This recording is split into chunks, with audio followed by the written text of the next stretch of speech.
So let's come back to our hotel website SPSS data file. And this time we're going to do a similar technique. We're going to do a frequency analysis, but this time it's going to be more of a visual. And I want you to see the comparison between the table view and the visual view. So here we go, analyze descriptive frequencies, same as before. This time we're going to select race as our variable. So just continuing from our last video. But I do want you to now click on one of the options. So here we're going to choose charts. And the default for chart type is none, but we want to select a pie chart. And in this pie chart, you can specify, do you want the frequencies or do you want the percentages? So we're going to look at both, but right now I want you to keep frequencies selected. So we'll have a pie chart with frequencies of our race variable. We'll hit continue and OK.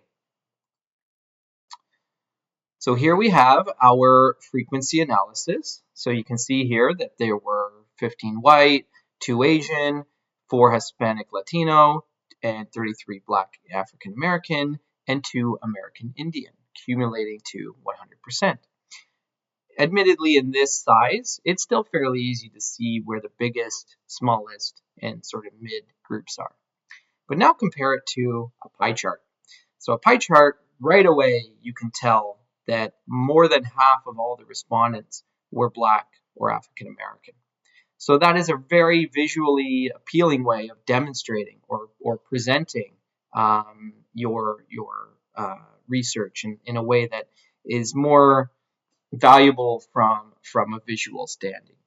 So if you wanted to understand the details of this information, there's ways to actually edit these charts. If you double click, it will bring up your editor here, and there's a number of edits that can be done here. So there's a properties window. You can see how big you want your chart to be, what you want to display on which axes, right? So these are all just ways that you can update and edit this chart. One thing we'll do is add the labels. So if you go to data labels and properties, data value labels, and we're going to display the counts, and we'll let it set that automatically. So we'll close that, close here, and again, almost like magic, the data labels will be added to our pie chart. Now you can make these look more attractive. This is just for a demonstration purpose, but here you can have the values along with the visual aspect of the pie chart. So after this, say instead of a pie, you wanted a bar chart with percentages. So you wanted to see the races by percentage in a bar chart format. It's the same process as before. Analyze, descriptive statistics, frequencies.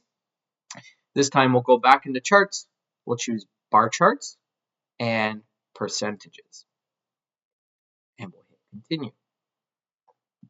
And OK. So here we get the same table showing our statistics with no missing values, our table showing our proportions and our percentages.